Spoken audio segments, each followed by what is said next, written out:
welcome back to the show. It's I Quit My Band. How's everyone doing today? Good, dude. Another JJ-less episode. Yeah. I mean, what the hell? There's a custody battle going on between me and JH.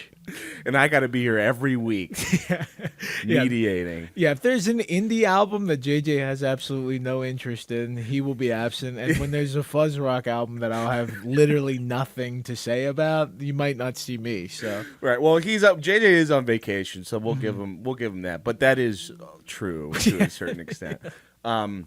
Thanks everyone for watching, for being here. Subscribe to the channel if you haven't yet. Follow us on Instagram and TikTok, and sub to our Patreon page. We got a new episode on there right now. It's Ty Segall's classic album, Melted. Go check that out. We did that kind of in a tag team with his new album, Possession. That's on our YouTube channel. So lots of stuff going on. We got more Patreon content coming out soon.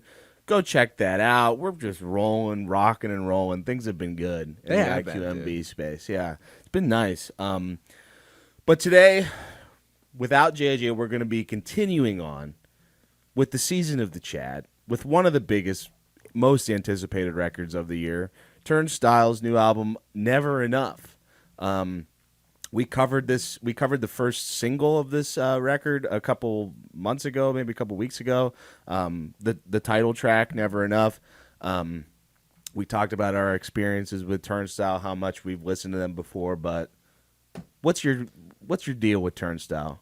Turnstile, I became aware of them on Glow On, like I think a lot of people did. That was their breakout album, and that was an album that I liked a lot. I liked a lot of the songs, despite not liking the sound of the record very much. Yeah. I thought they have like cool riffs. They're able to incorporate some different elements that you don't hear a ton from hardcore, like some hip hop beats and synth, things like that. But the production was like squeaky clean. Yeah. Very much like modern rock, sterile sort of production, but that didn't ultimately hold back the record because there were just some fucking great songs on there, like Holiday, Blackout, Mystery's a fucking banger. Yeah. So yeah, I was interested to hear what this album would sound like. I didn't expect them to like add more grit and stuff to the production, because I think that part of what made them break through was how clean and like unchallenging the production was. Yeah, 100%. Like I started listening to them with Glow On as well, and I remember like the thing that I heard about before going into that record was how clean and like new age the production was, and like how they were incorporating some synths and some more like spacey production in there with hardcore songs. So I wanted to check that out, and I thought it was cool because I hadn't heard that really on a hardcore record before, but it was like, it did feel like too sterile and pillowy for me to like really grab on. Thought it was a cool record, thought there were some good songs. I think their energy as a band was still there, even though like it felt like it was vacuum sealed and protected by like bubble wrap, kind of gave me the same feeling as listening to Queens of the Stone Age, their album Villains in 2017, where it's like you're used to hearing like some grit with a band like this. Like the album that they had before Glow On, Time and Space, was definitely like more ingrained in hardcore, a little bit dirtier. Energy was there, a little bit more immediate, but this one had the same like elements of each song, but it was just like, it was sealed tight. Yeah, going back and listening to Time and Space, that seems like kind of a nice middle ground that I feel like they were able, because that still came out on Roadrunner, so it's like a pretty big release. And it sounds cleaner and better than most hardcore bands that are probably recording in their practice space. Yeah, but, in a garage. But the guitars have more bite, the drums sound a bit fuller. So I was a little worried on this record that the production would move even cleaner, even more sterile because of the bigger budget. And but I was excited to see what they were going to do, because I can't think of many modern rock bands within either the punk, indie, or hardcore space that have had the spotlight put on them that Turnstile has for this record. Yeah, I mean the success of Glow On is definitely like I was expecting it to be, cleaner or if not the exact same style of production. Because why wouldn't you? It's just like okay, look how well this worked for us. Yeah, Like why would we go back and think you know what? We're a hardcore band and we're going to sound like a hardcore band. It's like, no, I would, that would be the dumbest thing that they could do. Yeah, and especially because I think they were like a band for almost 10 years leading up to that. Yeah. So it's like you've been a band for that long and probably had that little bit trajectory. Yeah. Like things are going well. Oh, we got signed to Roadrunner. And then you get this exponential thing and it's like, yeah, let's bring in the rough, let's raw go back production. rough. It's Yeah. like, absolutely not. And, they're not like, it's not like they were really losing too much either with, the new style of production. Like the guitars were still like, they were cleaner and more compressed, but I mean, they are still at their core a heavy guitar riff and they're still writing riffs. So it's not like they're just completely abandoning their sound enough to like make their fan base of 10 years who have seen them play in basements and seen them play at like grimier places. I don't think it was enough to lose, that fan base.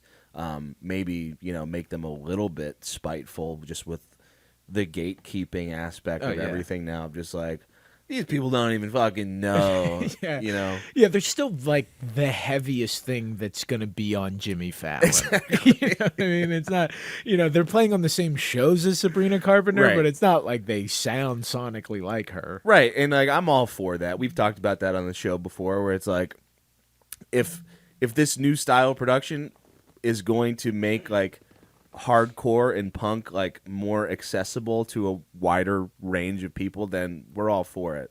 Yeah, it's not my favorite thing, but rock just needs all the wins it can Right. get. It can do whatever it wants as long as it's like still ingrained in rock. And that's what I appreciate about Turnstile. I was never a huge fan of this band, like I said, but yeah, I mean, I have all the respect for them in the world.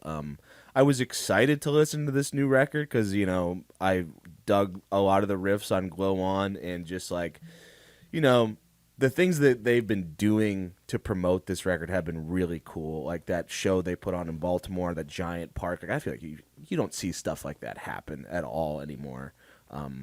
No, and like the one video kind of reminded me of like the Jimi Hendrix old video, like that live Exactly. in like the field and stuff like Yeah. that. Yeah, no, and they have like some sort of visual album Yeah. experience that they were playing in theaters and stuff like that. Yeah. So I like too that they're using the newfound resources and audience to do other creative things than just put out another album. Yeah. Yeah. It feels like they're just trying to kind of expand on what they were doing with Glow On and like really like strike while the iron is hot, which is, it's a cool move. But, I think we might as well just dig into it, listen to the whole thing front to back like we do on the show. It's kind of a review. It's kind of a reaction. It's kind of just a hang. It's and just a hang. It's a and Saturday listen. afternoon with the boys. A lot of people don't, understand. They're like, this isn't even a reaction. Just hang out with us for a little bit. Yeah, dude. What are you gonna do for an hour? Exactly. Nothing.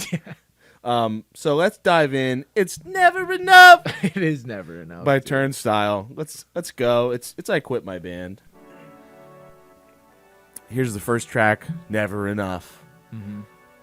Still, I think in the context of the record, we've talked about this before when we reviewed it, like, as a standalone single, it was a little bit weird to put out as the first single, but they kind of let everyone know what this album was going to be like with the next couple singles. But in the context of the record, makes way more sense. Acts more like an intro, but I still don't love this song. I'd agree. Yeah, it was a real head scratcher to get it first, especially with the amount of new eyes that would be on them. Yeah. And then you kind of put out a 4-minute 45 single that has an okay hook. Yeah. It's not like, that Never Enough does get stuck in your head eventually, but it's more just like the attrition, how many times it's said exactly the same. Yeah. And it operates similar to how Mystery does, but Mystery felt like more compact and Yeah. more urgent. You Yeah. know, Mystery, you get like 15 seconds of the airy synth stuff into the riff. Yeah. This is almost like a minute before we get to the riff. Right. And I think my biggest problem with the song is like how heavy the guitars are here, like when it really comes in, but the melody and the vocal delivery like still keeps in that like very calm pocket. There's really not a lot of grit to it. Like it feels like the guitars are not, they don't have to be as heavy and going as hard as they are right now. Like it's like the vocals didn't like click. It's like the vocals are still back when this was just a synth airy sounding song. It doesn't need to be this like heavy thing. It could have been like a minute and a half long, like just interlude type of song. Yeah, and I think that comes up on a few different songs on this record where this song doesn't need to be this long. This feels like almost two separate ideas. This Yeah. could be the interlude or whatever. Yeah. But yeah, I find them more compelling when he's yelling. Yeah, me too. Especially with those guitars like being as thick as they are. Yeah.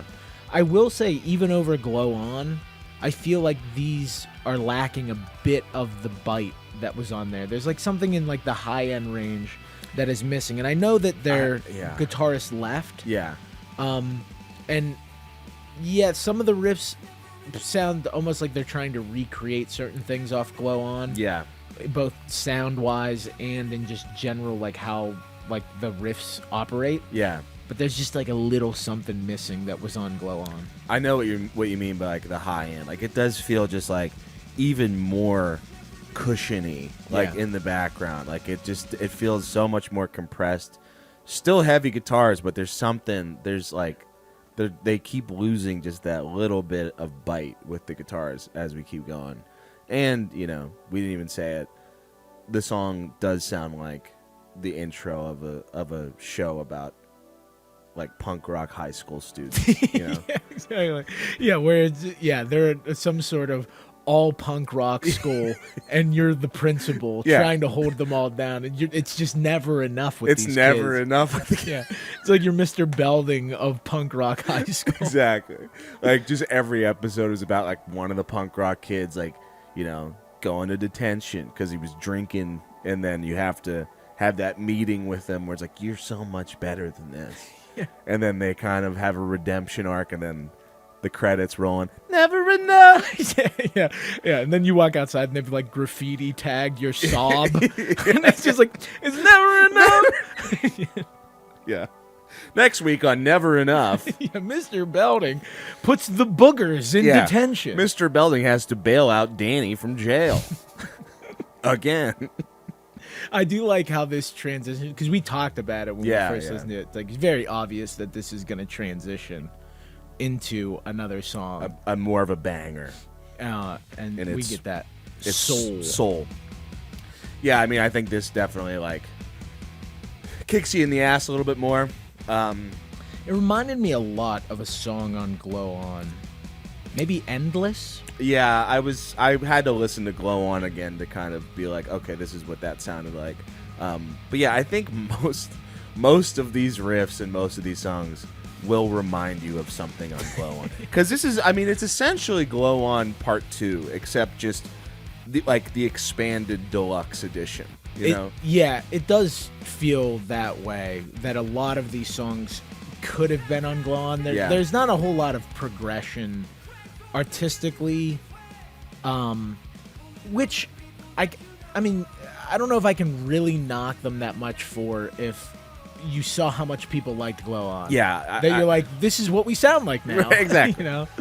Yeah, I don't want to knock them for it, but it is just like, okay, they're doing this again, and this song in particular, kind of made me think, okay, they're going to do Glow On, except a tad less interesting, because this riff is really simple. Like, you can kind of see it coming. Like, it's quick, it's immediate, it's urgent. It'll definitely get you going, but like the vocals don't have that much grit. Like, it just still feels like the vocals have not caught up to what the band is doing, like kind of like this previous track. Yeah, and how they're mixed too. Like, they're mixing because they're so wet with like delay and reverb. that it sounds like how his vocal sounds in like the vibey synth parts. Yeah. And I'm used to having the vocal be a bit more direct. Yeah, and dry. And screaming at you.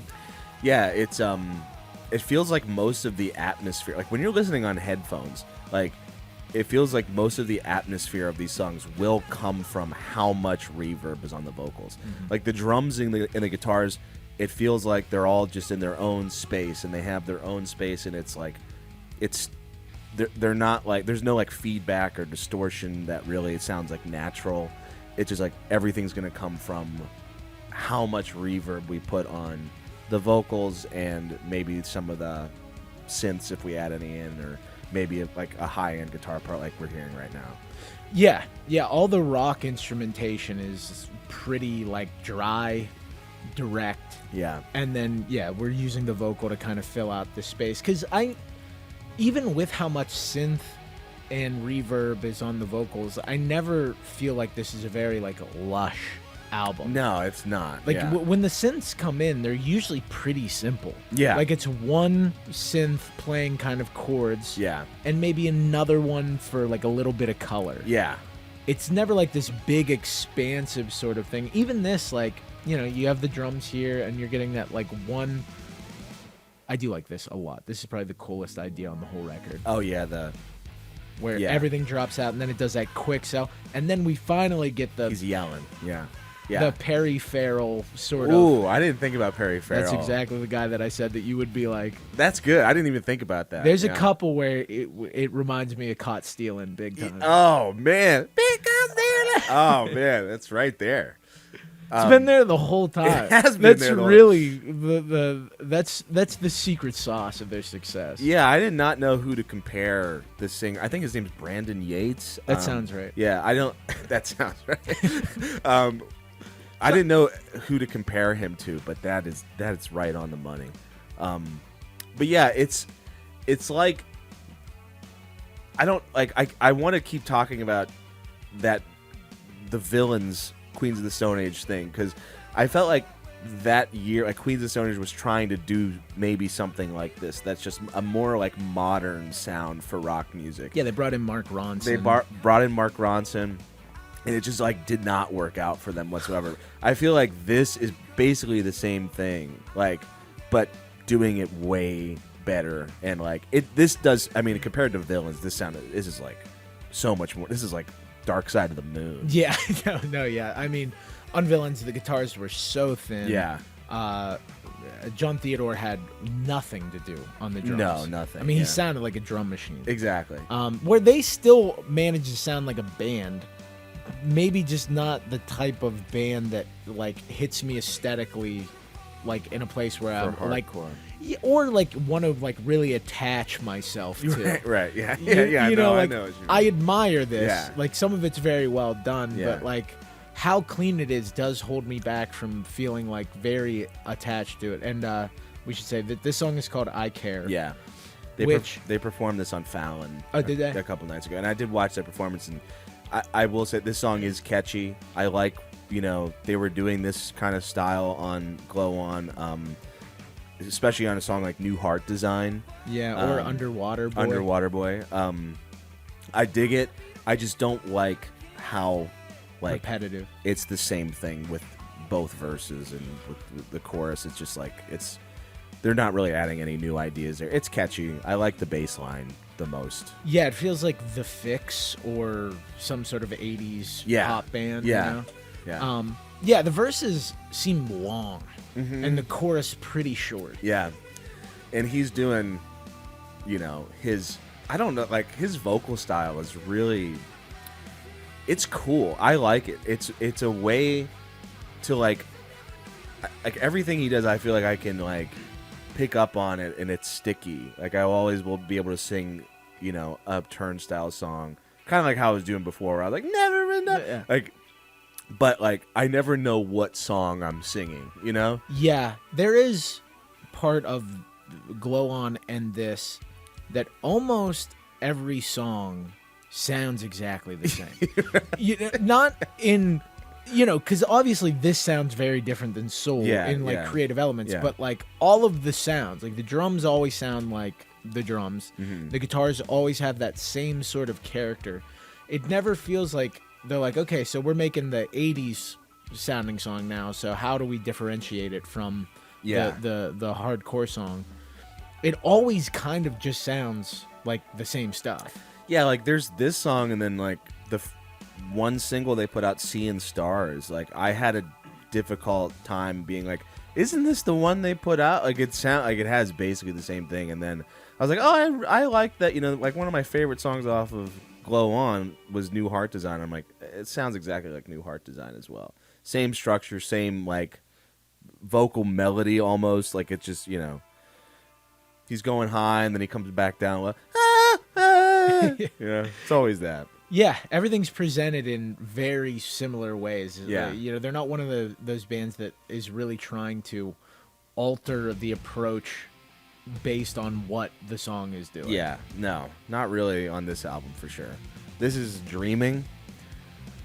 I like this one. It has this kind of like, you know, Spanish style Calypso beat. almost beat. Yeah, and then we get fucking, you know, Bring in the mariachi band. a feature from the Mighty Mighty Boss Tones, Yeah, you know. dude. But yeah, I thought that was a good, you know, kind of cool instrumental switch up, adding some horns in there. The riff is cool, even though it is, you know, kind of a very I don't know, predictable hardcore riff for them, I guess. Yeah, it at least has a bit more urgency than some of the stuff we've gotten already. Yeah. I feel like parts of Glow On stuck on the riffing parts a bit longer. Mm-hmm. There'd be whole, basically, hardcore songs where they seem to be going between the sections a lot more Yeah. on this record, you know, mixing in the interlude sort of vibey stuff with the riffs. And I like this one that has kind of like a consistent head nodding going the whole way through. Yeah. Like the drums, I think hold this song back just a little bit, just the way that they're mixed. Like that snare is so consistent. And Yeah. he's like double tapping it with the calypso beat. Yeah, it's something that happens throughout this record, like when he's really chopping it up, like that snare sounds like it's like a machine gun. Like there's really no different, like it's so triggered. This album is very Pro Tools, you know what I mean? Yeah. It's very chopped up and perfected, I would say, which it's cool. It's just, you know, it holds it back for me. I'd agree. Yeah. There's just times where, like this should be loud, you know? Yeah, and you never get the feeling of like a band Yeah. building with dynamics. I felt like too there was parts in like this song, like when that big build happened and the vocals, like again when you're listening to it in headphones, like it feels like they, instead of getting louder as a band, they just like turned a knob. Like you can hear it like actually just getting like the audio just getting a little bit louder, like something was cranked up and then brought back down just from one part. Yeah, it's like the tonal quality of the drum hits doesn't change. It's just the volume. It's just the volume. This is Light Design. This might be one. There's one song for sure that is my least favorite track, but this is probably kind of close behind. Yeah, there's you know, Glow On was like 35 minutes. Yeah, and this is 45. 45, yeah. Yeah, there's a couple that just feel like I don't, especially towards the back half, that I feel like I don't know how much they added to having like these like little 2-minute things. Yeah. I do like the synth sequence at the beginning here a bit more than some of the other ones, but yeah, we've heard this kind of like airy vocal a lot at this point, and the riff has like no bite. Yeah, you know, like that guitar is like plugging away. Yeah, but everything is just kind of like still feels like you're floating on a cloud. Yeah. You know? Yeah, it's just a little bit sweeter. I prefer it when they're going a little bit harder, like when they do those breakdowns and, you know, the riff comes in real intense and there's a little bit more of like a, you know, the chugging aspect. Yeah. Or like the hard stops, like dun dun Yeah, dun, yeah. dun, dun. Yeah. I like that a lot more. But yeah, this song is just more of a victim of him not yelling and, you know, keeping it calm and just kind of sounding misplaced. Yeah, and there's good melodies. Yeah, I like the these- melody. but they're not like super exciting melodies. They're kind of like, you're like, okay, that's good. Yeah. You can kind of nod your head to it. Yeah. It's like a new version of like tonight, it's Yeah. like kind of that, like a new way to do that pop punk style. Yeah, but also like trying to have a shoegazy element, Yeah. but the like punk guitars kind of throw that whole thing off too, Yeah. I didn't even think about it, but they probably are trying to, incorporate some shoegaze in here. Yeah. This is Dull. Another song they performed on Fallon. They did like kind of a medley type of thing with I Care, where they like kind of split them both in half. I have kind of the same like critique of this song as I do with Seein Stars. Or I mean, not Seein Stars. I Care, where it feels like kind of a carousel, like where you're just kind of going right back to the start. But this riff does fucking rule. One of the better riffs for Yeah. sure. Still has that. Could I place this somewhere on Glow On if I thought about it? For sure. It I does. know, but that's the way I like them operating. Yeah. That like dun dun dun dun Yeah. dun. Yeah, that stuff's always the most exciting, and I think this is the song that does the everything in its right place, sort of like vocal effect towards the end. Is that this song? There's one where the vocal is chopped up in a way that reminds me so much of Everything in Its Right Place. People are always trying to be Radiohead, dude. Yeah, especially that song. I feel like that song has made like a huge resurgence. I think it's because On of TikTok. TikTok. Yeah. It's used on like TikTok for like, weird videos. Yeah, like unsolved mysteries. It's like I saw Slender Man. Yeah. It's always, and then I'm always like, what? Honey, honey, Slenderman's real. get over here. And Dick Fort 75 found him. He's on the case. She's like, that's Google's VO3, and I'm like, we're fucked. Yeah, right here. Oh yeah.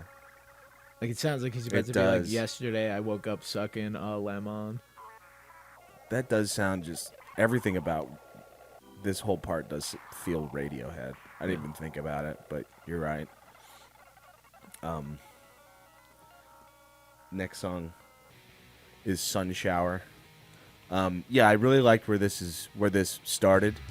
And it does feel like we get you start feeling like you get these hardcore energetic moments. Like his vocals are great on this. Like he's screaming. It's exactly where I like his vocals to be, but it's so like you don't get enough of it. Like it comes and goes so quick, because the back half of this song is like,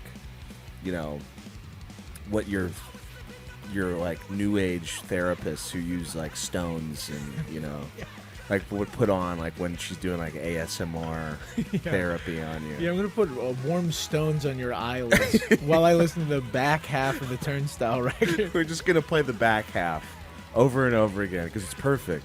Because like this kicks ass. Yeah, this the is drums great. are fucking Yeah. going insane. That's how I like his vocal a lot.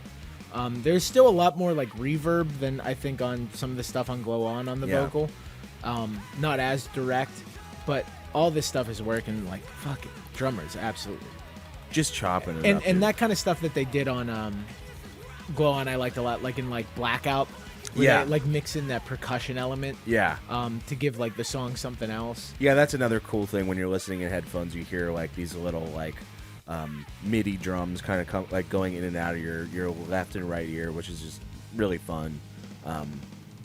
It definitely is what made Glow On like so accessible. But yeah, It felt like a creative breath of fresh air for the genre. Oh yeah, for sure. But yeah, it kind of just stops like halfway through, and you kind of get this like, it's not anything different than how they're incorporating like synth and organ and space on other tracks. Like it all has this like this tone Yeah. right here, whatever that is. Maybe it's some sort of piano, which is the effect on a keyboard. It all just like flows through all of these songs, like sort of like a motif in a way, which is cool. But this one did, make me feel like I was in a dentist's office. Yeah. Yeah, it's always like a synth pad that just kind of It's like, lays out. Yeah. And then just a little something. Like but it never feels like full, it never feels lush. Yeah. And it also doesn't feel like they do this as interesting as they do the rock stuff. No, yeah, that's kind of what I'm saying too. Like it's always the same idea with the synth stuff. It's like, well, what if we put synths over here? It's like they're never going to switch it up. It's always going to be the same thing. But yeah, the flute does give like an acupuncture office sort of. The beads Yeah, on the door. I'm causing the beads. Yeah. Is anybody in here? Just a CBD. Walking into a CBD store. It's like, I'm looking for CBDs. Like, well, we have weed now. Yeah, we actually sell. It's all legal, apparently. all legal. We put a 9 in the name, and now you can buy hash.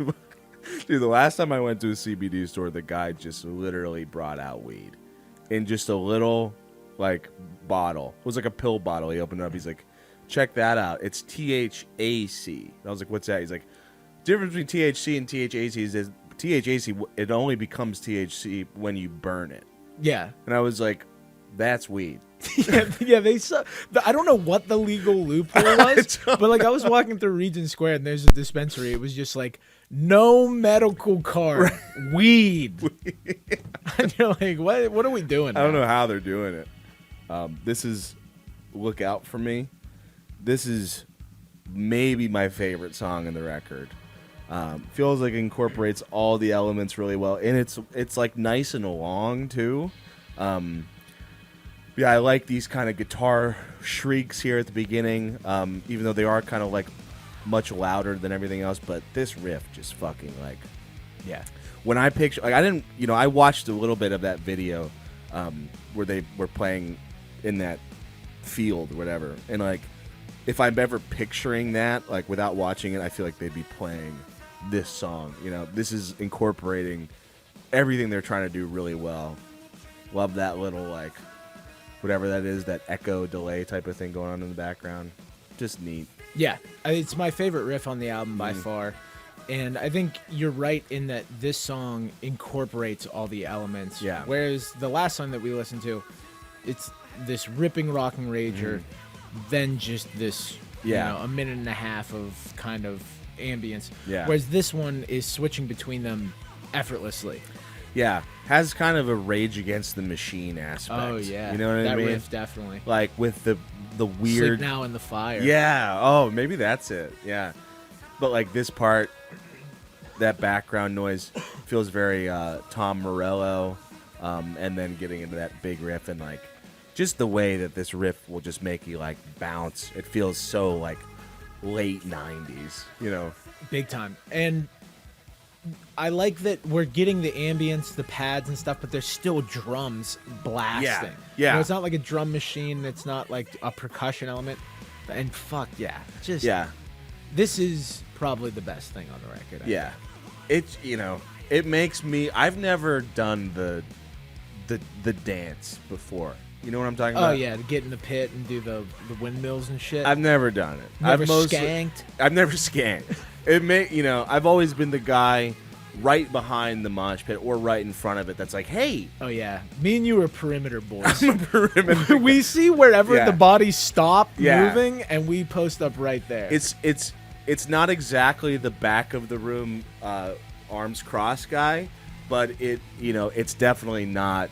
It's too I'm sensitive and we like to be delicate. in the mix. Yeah, I want to be in there, but I want Yeah, maybe we're I'll- the guys that if you come too hard to the perimeter, Yeah. we push you back We push you super back. aggressive. Yeah, we're what the fuck? you. Yeah, it's like your fault for even being there. What the fuck, man? That's so me, dude. But these riffs, like this riff in particular, but all pretty much every riff on this record, like I don't know what else you would do to like what kind of dance you would do to it, Yeah. Like it's head banging, but they're so intense and so like hype that you want I would maybe try to kick some ass in a mosh pit to this song. Yeah, and then end up in traction And then for the next like 9 months. Yeah. I just imagine you going to the Turnstile show, and then our next episode, full body cast. You just see your eyes under just a fucking giant mummy of white cast. Yeah, and you're just like, what happened? And I'm like, oh, oh, Never enough. oh. Just subtitles. After I was arrested, I was sent to the hospital. After the second encore of fucking, what is this song called? Look out for me. Look out for me. Yeah, I was stomped by everyone. Yeah. I was under, nobody knew I was down there, and they just walked over me. Broken boom. All right. I do think that the back half is a little... Yeah, there's like, I mean, I kind of like how they put, some audio clips in there. It makes the album like a little bit more interesting. Yeah, and there's like a little more stuff going on. Like Yeah. you get that card, I left my car door open ding. Yeah, and then And you then get the like, and the percussion Yeah. like going underneath. But all of this stuff makes me feel like a Zoomer with big jeans. oh yeah, man. Smoking an elf bar. Oh, Like, like that exact image is what I feel As like. soon as you walk into a Turnstile show, it just, he says the whole crowd collectively. Boo! I'm wheeling you in from the last song. Boo! The perimeter boys are here. Ready to get fucked up again? Yeah, we got a body cast for your ass next. You're next, old man. Yeah, that's fucking hilarious. The elf bar. Yeah. Anyone that listens to Turnstile is probably They've probably probably got an elf bar. they've experienced They've dabbled. the elf bar. Yeah. They've dabbled. Let's move on. This is Sealing. This one really isn't like. This is kind of a skip, I would think. It's like more of an interlude. Yeah, and it's weird to have an interlude after the back half of a song that was basically an interlude. Right. Yeah. There's a couple moments like that on the record where I just don't think we need more atmosphere. Don't need it. Yeah, like a lot of the songs already have the atmosphere built in, so when you have Yeah. these tracks that are specifically for atmosphere like this one, and I forget what one of the ones early on that felt like that as well, that was a bit shorter. But yeah, this one definitely feels like you can kind of It moving feels, on. It feels like it might be there just to kind of split up the record, Mm-hmm. because we do have like quite a bit left to go, Mm-hmm. which was shocking to me while I was listening to this without paying attention to the track list. I was like, holy shit, we have like a whole other half. Yeah, and this is Seeing Stars. Mm-hmm. Because that's one thing I will say about Glow On is that it's 35 minutes, but it never felt short either. Yeah, It did, like, it feels like a long 35 minutes. Yeah. Not like a breezy listen. Like, by Yeah. the end of the 35, I'm like, all right, I've had it enough. yeah. But there was still like a lot to take away there, where this feels like you have to kind of sift through the parts that these more spacey parts to really get to the parts you like. And maybe that's just a preference thing, but I just prefer them doing more hardcore noisy shit. Same. This song is, I was never crazy about it when they put it out for as one of their singles. Still not crazy about it on the record. Feels like we got, with I Care, we got the same idea except with some more intensity, and just feels like a Police song. Yeah, that guitar tone is Yeah. so 80s Police. Yeah. I keep thinking of that song by The Fix. You ever heard One Thing After Another? I don't know. Maybe listen to it, but that guitar tone is so 80, like Yeah. Johnny Marr or something Oh like yeah, that. Smiths for sure. But yeah, like this very long verse with a pleasant melody, but very repetitive. And then I think towards the back half, don't the guitars come in and start basically playing what it was doing? I think so. Like, Yeah, yeah, and that feels even more 80s. you Oh know? yeah. Yeah, it feels like the singer Brandon Yates is like carrying the song with the melody more than anything. Like, it's like we're gonna do the same exact thing, but the only thing that's really gonna change is like the how he delivers the vocals. Yeah, and thinking of it in terms of just like the reality of having to play an hour of Turnstile music every night if you're these guys, and having to do it a lot more often because people want you to tour. Yeah. Maybe writing a 4-minute song where you don't really have to blow out your vocal cords, and then the back half is mostly synth where you can drink some hot tea. You know, like some of this might just be like functional. Give everyone a break, you know? Give the people a break from moshing, go piss, you know? Because like when you go to see a hardcore band at a local show, their sets have 30 songs and they last 18 minutes, right? Maybe. Yeah. So, you know, to be the biggest band on like in America right now, and to be a hardcore band that's, you know, probably used to playing basement shows where you might only play for 20 minutes, some of this stuff might just be, we need to pad out these times, and I can't be blowing out my vocal cords the whole time. Yeah, like, you know, a song to, you know, bust out the T-shirt cannon to, you know? That's where that might be where I turn on Turnstile when like the back half of fucking Ceiling comes on, and they're just like can't you just see them to that song where it's just like, it's basically just a backing track. Yeah, that's what that song is for. This is Birds. This is the song that kind of made this album probably as anticipated as it has been. This is one of the singles that they put out with Seeing Stars. This one delivers all the way through, I think. I mean, I really like this punk hardcore start. I like what he's doing with the vocals. He's yelling and he's keeping up with every single beat, and then you get, you know, the big breakdown. I'd agree. Yeah. Like you said, there's sometimes where the music is really heavy, but he's kind of floating. Yeah. But to get back in that fucking, like, you know, that feels like you're at a shitty punk show. You're surrounded, and he's screaming in your face with the mic. He's matching it. He's matching the energy. Then we get a little hella good. Yeah. I mean, this riff is great, and part of the reason because it is so great is because it makes you think of Hella Good by No Doubt. Just keep on which dancing, is an awesome song. That is a fucking sick song. If you're gonna steal from a No Doubt song, Hella Good's the one. Not many people know it, you know, but once they recognize it, they're like, what is that? Oh, I like that song. Yeah. Yeah. Yeah, I mean, front to back, I think this was the strongest single. Yeah, I think so. And it remains one of the strongest songs on the record.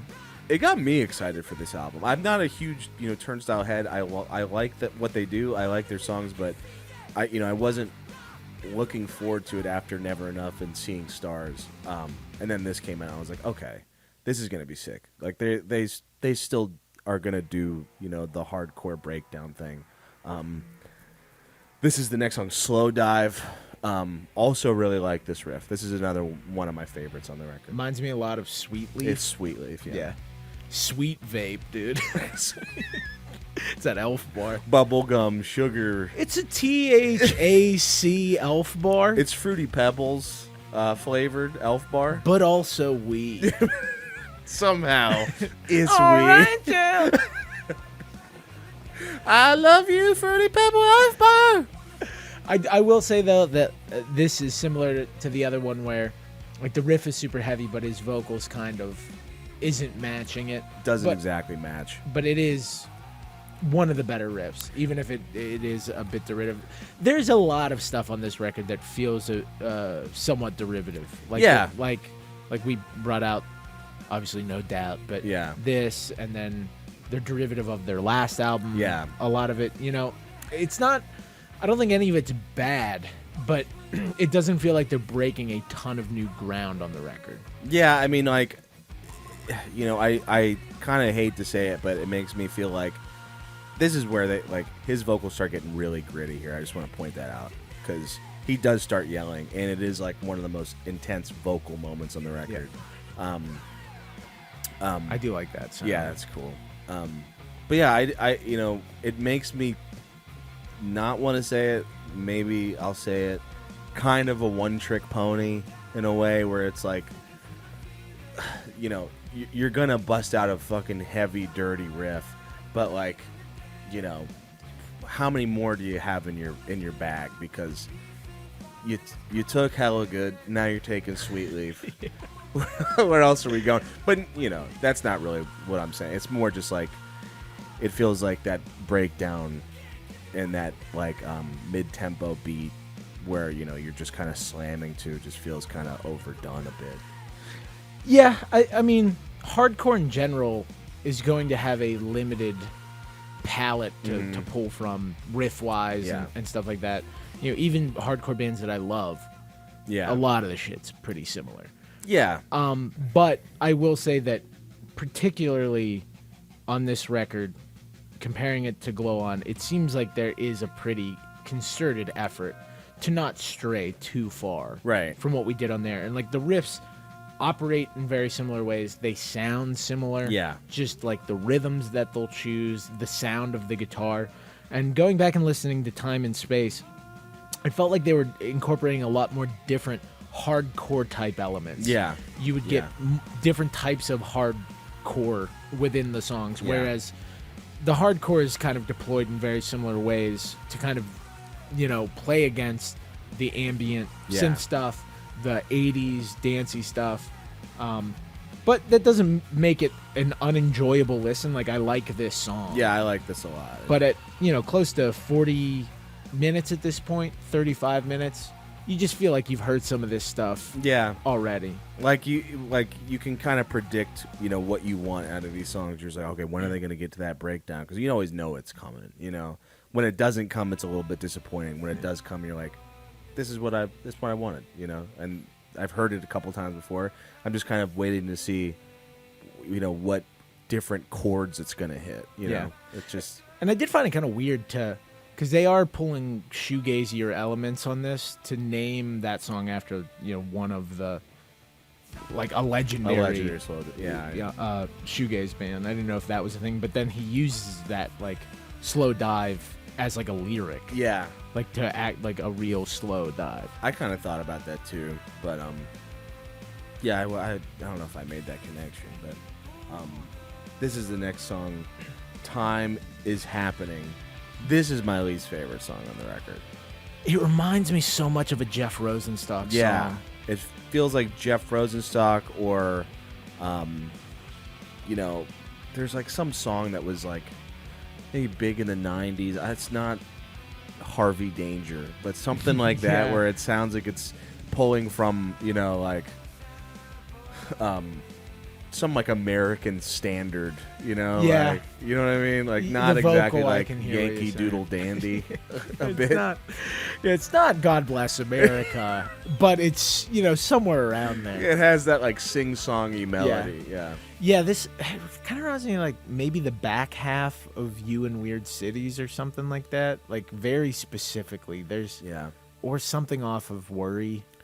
Maybe those types of songs are the reason I'm not like a giant Jeff Rosenstock fan. I like Jeff Rosenstock, but when there's that kind of ska punk influence, I'm not really that big into that. But that felt all that was missing was some horns, you know. Oh yeah, in a Jeff Rosenstock feature, a guy just screaming. Yeah.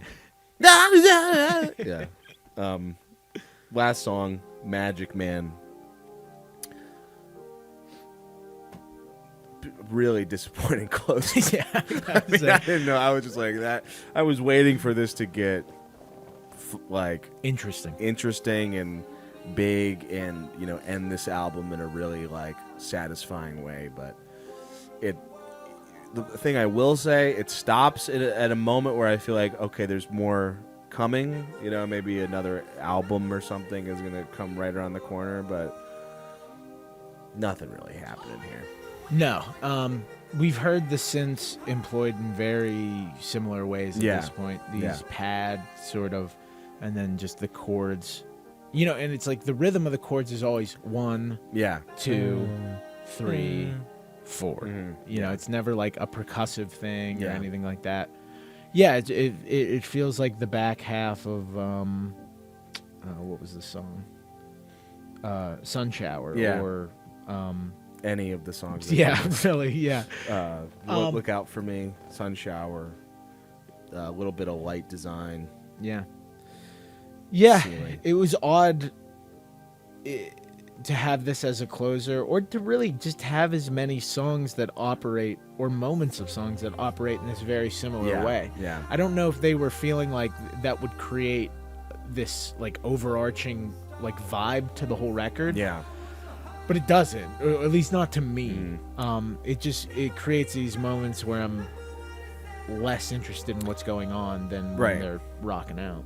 Yeah, I mean, like, this song is kind of what I would have wanted from an intro, you know, from an opening track, where maybe a little bit shorter than this, but kind of what we were saying with Never Enough, where it's like, you know, just kind of kick our ass a little bit faster, and like, this would have been a good, you know, intro. And then, like, if you're gonna re-listen to this album like on repeat, like, we're gonna go from Magic Man right back into pretty much the same thing happening at the beginning of Never Enough. Like, it's just there's so much of this cloudy, pillowy, cotton candy shit going on, and then all these, like, you know, these little. That is another thing that we didn't even talk about. That little, like, you know, swirl, spiral, like thing. You know, Super Mario, like, jumping on a coin in his ass. Dude, like, that's he just got the fucking the suit to turn into the bear with the fucking little tail. Yeah, there's a lot of that. Like, there's a lot of just the same ideas being brought over and over again. And I don't think that would be as big of an issue in the record if the record was like 28 minutes long. Like, if this was the end of the album and it was 32 minutes, and we had 10 less minutes of stuff that sounded like this, you'd be like, oh, it's kind of like an exhale to end, like an energetic record. But at 45 minutes, where you've heard probably 10 to 15 minutes of stuff that sounds similar to that, it's like that and Ceiling, and there's like another like minute-long one that you're like, do we really need these? Yeah, and just parts of songs that, like, have like, this is Never elements. Enough. This is Never Enough. Like, we just sound heard anything this. unlike Magic Man. Maybe, you know, pitched up, but that's really all the difference. It's just, you know. Yeah, and a lot of the songs, now that I'm thinking of it, they do feel like they may all be in the same key. Yeah, I mean, he's definitely doing, like, a similar vocal thing every single time. Like, his melodies are really similar, so, like I was saying before, like, I always want to sing along to his melodies because they are catchy and they do grab you, but I never know which song I'm singing. I'm always just like, no, you know, like, it's just, it's like, you're like, oh, what song is that? You're like, one of the ones off of both Turnstile records. Should we CA it? Yeah, let's go into our CAs. I was kind of underwhelmed by this record, to be honest. I know it's not their second record. It's their fourth, fifth record. Maybe. Let me check that.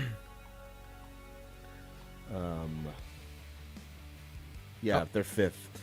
So it's their fifth record, and I know it's not their second record, but this feels very much like a sophomore slump, like a classic sophomore slump record. Yeah. Where, you know, a band will have a big breakout album, and then there's a lot of pressure to recreate that experience, and a lot of times you get slightly diminishing returns, and it's slightly bloated. Yeah. And that's kind of what this feels like. It's not bad. I don't think it's a terrible record, but I think that it mostly sounds like stuff that could have been on Glow On, but was cut. I would have liked to hear them just try something a little different. Yeah, you know, just everything that. I'm not the hugest Turnstile fan. Listening to the Time and Space record, I did enjoy that a good bit, but I'm not like the biggest Turnstile fan, so when I think about listening to Turnstile, I'll probably just listen to Glow On again. I just think that album does basically what this album was able to do more successfully in almost every way. Yeah. And, you know, mileage may vary depending on how much you like Turnstile. I would say that Turnstile is a band that I like, and Glow On is an album that I liked, and this is an album that I liked less. A little bit less. Yeah. The production a little more sterile, a little more clean. You know, I think it is cool that they are getting the the level of attention, and that, you know, we at least have somebody in the punk indie space that is like able to garner that type of audience. And I will say that they are at least trying to do things a bit more creatively and differently than your average hardcore band. Like having these interludes and stuff like that, they're obviously thinking about music in a more creative way than maybe your standard punk or indie band would be. I just don't think that they come together in the most interesting combinations on this record. Yeah. So I think I'm going to go with like a 6.2. Ooh. It's a little lower than I thought you'd give it, honestly.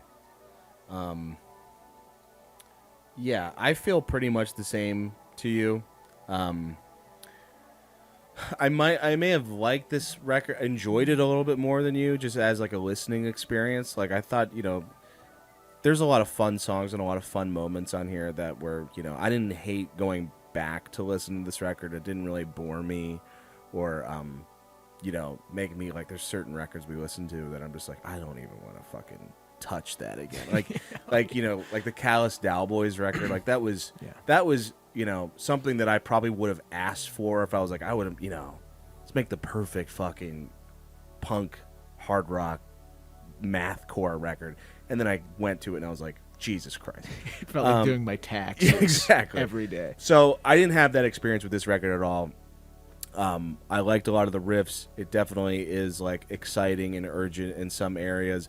And, you know, the melodies are fun. Songs are fun.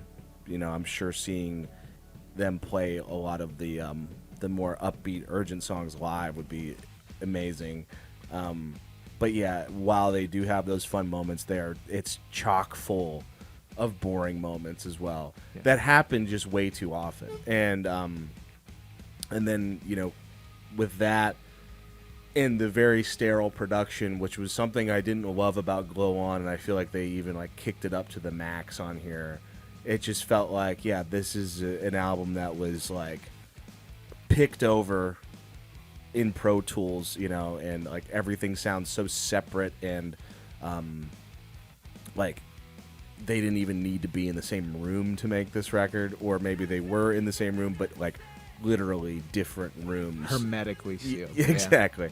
And you know, a lot of the motifs that they have for this record, it's cool that they have them, but they're just mostly just doing, you know, the same thing. Like they're not bringing new ideas to like the spacier parts.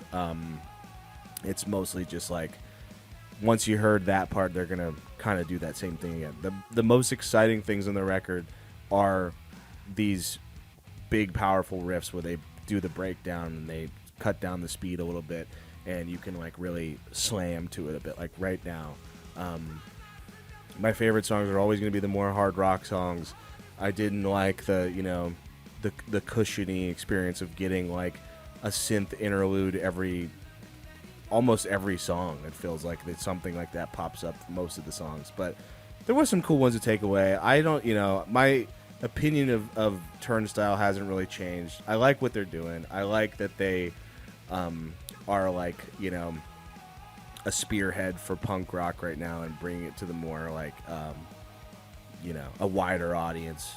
Like, I'm a fan of what they're doing as a band, just not totally all of their songs or their albums as a whole. Like going back and listening to Glow On, like there's these like same style riffs on here, but there's a little bit more chugging. There's a little bit more. They're a little bit meaner. This definitely just feels like a half a point to a point more sterile. But I did like it. I'm gonna give it a 7.2. Oh wow! It's a 6.7. All right, so what do we do? I mean, I guess it's got to go to the hell yeah range. Well, it's a. Is it a hell yeah? Well, it's between 6 and 7. It's between 6 and 7. We can hash it out. We can hash it out. I'm fine giving it a hell yeah, because I mean, I didn't hate it. I just like, I found myself being completely distracted. Yeah. So many, like I would be listening to it, be into a song, and then just like mind wandering through like the pillowy parts where I was just like, what? Where am I? They're like parts that like feel like they were written to make your mind wander. You know? Like just, it's supposed to make you space out a little bit. This part is the coolest part on the album. Though. Yeah, this song's awesome. Yeah, Soul's good. Yeah, I mean, I think it's a Big Jeans Elf bar. Hell yeah. That's what I was gonna say. We gotta incorporate the elf bar. Yeah, so. of course. We'll give it hell yeah. You know, I think it's really riding that line. It is. It's almost a yeah whatever because of how many yeah whatever moments.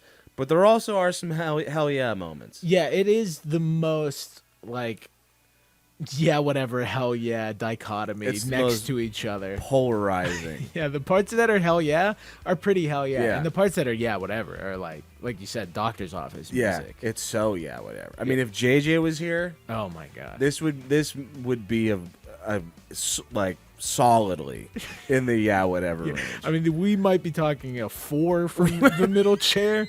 Easy. Yeah. Yeah. We're taking it easy on these guys. Yeah. You know, they're saving punk rock, so we yeah. won't go too hard on them. Yeah, our co-host might not have been so nice, so just know what you're getting. Like he had a vacation plan. Exactly. But yeah, that's it. That's the show. Mm-hmm. Let us know what you thought in the comments. Don't get too mad at us. Yeah. This is a band where people they'll get mad. You think so? I thought like on our track review, I felt like people felt kind of similar to how we did. Yeah, that's but true. the whole album, we might, we might catch some strays, I guess. Well, no, I don't know. But I mean, that's just legitimately how I feel. Yeah. Like, I think that, they had a lot of eyes on them. Yeah. And they played it a little safe. They played it a little too safe. I would agree with that 100%. But yeah, don't get too mad at us. It's our opinion. Let us know what you thought in the comments. Tell us if you loved it or if you hated it. Tell us if you thought it was dog shit. Tell us if you thought... You're JJ Young in the comments. Yeah, JJ's in the comments. Soft. Yeah, 1-8. 1-8. Yeah, tell us if you thought it was dog shit if Turnstile completely sold out. I like to do the thing. I know, dude. You always you are preparing yourself for the worst, so you just create the ultimate hater. It's now a signature of the show.